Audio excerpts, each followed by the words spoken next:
अपनी माँ का सर धड़ से अलग कर दो।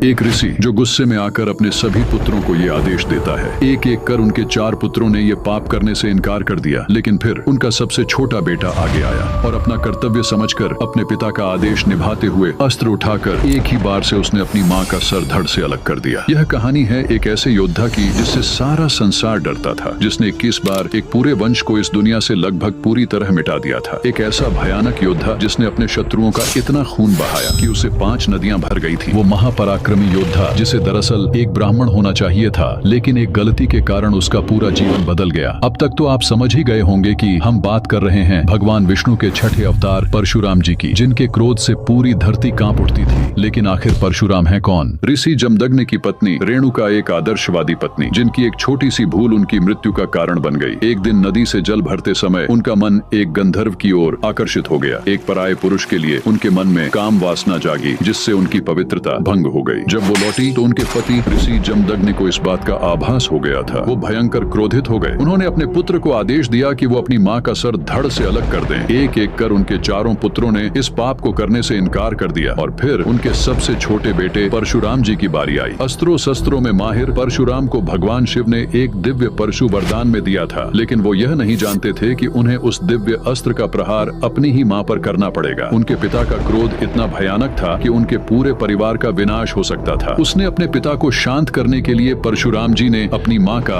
वध कर दिया, लेकिन ऋषि जमदग्नि का क्रोध अभी भी शांत नहीं हुआ था। अपने पिता का आदेश न मानने का पाप करने के लिए उन्होंने अपने 4 पुत्रों को भी दंड दे दिया और परशुराम को एक एक करके अपने सारे भाइयों का वध करना पड़ा। परशुराम ने बिना किसी प्रश्न के अपने पिता के आदेश का पालन किया था। इससे अर्ष जमदग्नि बहुत प्रसन्न हुए और उन्होंने परशुराम को एक वरदान मांगने को कहा। तब परशुराम ने कहा कि मैं चाहता हूँ मेरी माँ और मेरे भाई पुनः जीवित हो जाए और उन्हें अपनी मृत्यु याद न रहे। ऋषि जमदग्नि अपनी बात से पलट नहीं सकते थे। उन्होंने परशुराम की बात मान ली और अपनी शक्तियां से अपने परिवार को पुनः जीवित कर दिया। परशुराम जी को क्षत्रिय के संग हार के लिए जाना जाता है, लेकिन इसके पीछे का कारण था माहिष्मति साम्राज्य का एक ऐसा राजा जिसने पूरी दुनिया पर अपना कब्जा कर लिया था। ये था कार्तवीर अर्जुन, जिसे सहस्त्रबाहु के नाम से भी जाना जाता था। सहस्त्रबाहु यानी जिसकी 1000 भुजाएं हो। माना जाता है कि कार्तवीर अर्जुन ने महान ऋषि दत्तात्रेय की तपस्या कर उन्हें प्रसन्न किया था। इससे उसे एक वरदान प्राप्त हुआ। उसने मांगा कि उसकी 1000 भुजाएं हों, जिनकी शक्ति के आगे कोई टिक ना पाए और कोई भी उसे युद्ध में हरा ना पाए। 1000 भुजाओं के साथ सहस्त्रबाहु की शक्ति की कोई सीमा नहीं थी, जिसके दम पर वो अपना राज्य बढ़ाता चला गया। जमीन, नदी, पर्वत, जंगल, सब पर सहस्त्रबाहु का राज चलने लगा। लेकिन राज बढ़ने के साथ ही सहस्त्रबाहु का अहंकार भी बढ़ता जा रहा था। उसे हमेशा अपने आप को सर्वश्रेष्ठ साबित करने में मजा आता था, इसीलिए वो कमजोर लोगों पर जुल्म करने लगा और देखते ही देखते उसकी क्रूरता बढ़ती चली गई। एक दिन जंगल में सफर कर रहे सहस्त्रबाहु परशुराम जी के पिता ऋषि जमदग्नि के आश्रम पहुंचे। वहां उनकी नजर पड़ी गौ माता कामधेनु पर, एक ऐसी पवित्र गाय जो किसी की भी इच्छा पूरी कर सकती थी। लोभ में अंधा सहस्त्रबाहु जबरदस्ती कामधेनु को खींचकर अपने साथ ले गया। जब परशुराम जी को इस बात का पता चला तो वो भयंकर क्रोधित हो उठे और उन्होंने सहस्त्रबाहु को युद्ध के लिए ललकारा। अहंकार में डूबा सहस्त्रबाहु परशुराम को साधारण इंसान समझ रहा था, लेकिन जल्द ही वो जान गया कि उसने अपनी ही मृत्यु को बुलावा दे दिया है। परशुराम ने हवा में एक तीर छोड़ा जो हजारों तीरों में बदल गया और सहस्त्रबाहु की सारी सेना पर तीरों की बरसात हो गई। कोई भी उनके साथ टिक नहीं पाया और देखते ही देखते सारी सेना ढेर हो गई। अब सहस्त्रबाहु को बचाने वाला कोई नहीं था। उसने अपना पूरा बल लगाकर परशुराम से युद्ध किया, लेकिन परशुराम ने एक एक कर उसकी सारी बुझाई काट दी और आखिर में उसका सर काटकर उसका वध कर दिया। सहस्त्रबाहु का अहंकार और लोभ उसके मृत्यु का कारण बना था, लेकिन उसके पुत्रों ने इससे भी बड़ी भूल की जिसने उनके वंश को बर्बाद कर दिया। सहस्त्रबाहु की मृत्यु देख सारे पुत्र वहां से भाग खड़े हुए, लेकिन बदले की भावना ने उन्हें शांत रहने नहीं दिया। कुछ समय बाद उन्होंने अपनी चाल चली। मौका पाते ही उन्होंने ऋषि जमदग्नि के आश्रम पर हमला कर दिया और उन्हें मार डाला। ऋषि जमदग्नि के शरीर पर 21 घाव किए गए थे। अपने पिता की ऐसी दुर्दशा देख परशुराम जी की क्रोध की सारी सीमाएं पार हो गई। अपने प्रचंड क्रोध में परशुराम ने प्रतिज्ञा ली कि वो कार्तवीरी अर्जुन की 21 पीढ़ियों का सर्वनाश कर देंगे। माना जाता है कि परशुराम ने कार्तवीर अर्जुन के 100 बेटों को एक एक करके बड़ी बेरहमी से मारा था, सिवाय गर्भवती औरतों के। परशुराम ने सहस्त्रबाहु के सारे वंश को एक भयंकर मृत्यु दी थी। कहा जाता है कि परशुराम ने इतने लोगों को मारा था कि उनके रक्त से 5 नदियां भर गई थी। सालों साल, पीढ़ी दर पीढ़ी यह सिलसिला चलता रहा। परशुराम सहस्त्रबाहु की 21 पीढ़ियों को लगातार मारते रहे। धीरे धीरे उन्होंने बाकी के क्रूर, अधर्मी और अहंकारी शक्तियां को भी मारना शुरू कर दिया। उनका क्रोध इतना प्रचंड था, ऐसा माना जाता है कि धरती से क्षत्रिय को लगभग पूरी तरह खत्म ही कर दिया था। इसके पीछे का असली कारण यह था कि अपने सफर में परशुराम ने देखा कि कैसे क्षत्रिय अपनी ताकत के अहंकार में अंधे हो गए हैं, कैसे उनकी वजह से आम लोगों पर जुल्म किए जा रहे हैं। उन्होंने ठान लिया कि वो किसी भी पापी क्षत्रिय को जिंदा नहीं छोड़ेंगे, और यही था परशुराम जन्म का असली उद्देश्य। भागवत पुराण के अनुसार पापी और क्रूर क्षत्रियों से परेशान बेसहारा लोगों और ब्राह्मणों ने भगवान श्री विष्णु की आराधना की। तब विष्णु जी ने उनसे कहा कि मैं जल्द ही एक योद्धा के रूप में धरती पर आऊंगा और इस पाप का विनाश कर धर्म की स्थापना करूंगा। कभी कभी एक छोटी सी गलती भी इतिहास के पन्ने पलट सकती है। ऐसे ही एक छोटे से बदलाव से जन्मे थे परशुराम जी। महर्षि रुचिक की पत्नी सत्यवती अपने माता पिता की इकलौती संतान थी। जब उनकी शादी हुई तो वो चाहती थी कि उनके माता पिता का कोई वंशज हो। इसीलिए जब उन्होंने अपने पति महर्षि से एक सर्वश्रेष्ठ पुत्र की कामना की तो उन्होंने कहा कि उनकी माँ को भी एक पुत्र हो जो उनका राजपाट संभाल पाए। ऋषि रुचिक ने उनके इच्छाओं को पूर्ण करने का निर्णय ले लिया। विष्णु पुराण के अनुसार ऋषि रुचिक ने दोनों के लिए एक प्रसाद तैयार किया, जिसे ग्रहण करने से उन्हें पुत्र की प्राप्ति होगी। लेकिन दोनों प्रसादों में अलग अलग गुण थे। सत्यवती के लिए एक ब्राह्मण पुत्र और उनकी माँ के लिए क्षत्रिय। लेकिन किसी कारण से ये दोनों प्रसाद आपस में बदल गए। जब ऋषि रुचिक को ये पता चला तो वो बहुत क्रोधित हो गए और बोले कि विधा की विधान को कोई नहीं बदल सकता। उन्होंने उन्हें बताया कि क्षत्रिय परिवार में पैदा होने के बाद भी उनकी माँ एक ब्राह्मण गुणी पुत्र पाएगी और सत्यवती का पुत्र ब्राह्मण होने की वजह क्षत्रिय होगा। सत्यवती ने अपनी गलती का एहसास कर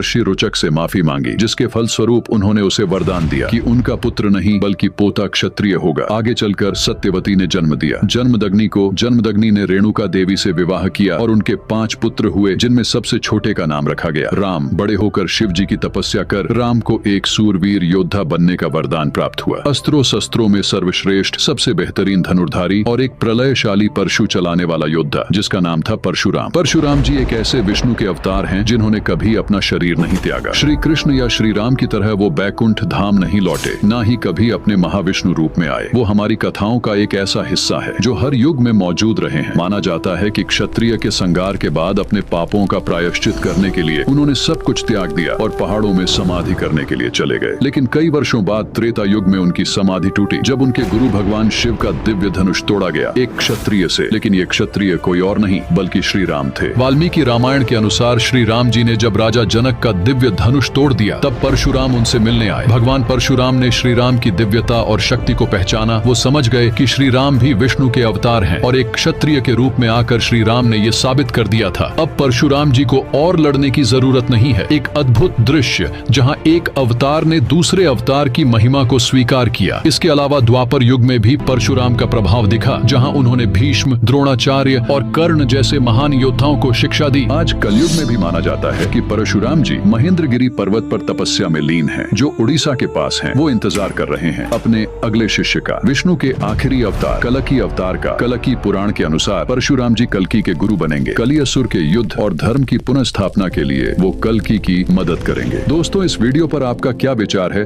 कमेंट बॉक्स में जरूर बताएं और साथ ही इस चैनल को अवश्य सब्सक्राइब करें। मिलते हैं अगले किसी ऐसे ही इतिहास के दिलचस्प वीडियो के साथ। तब तक के लिए धन्यवाद।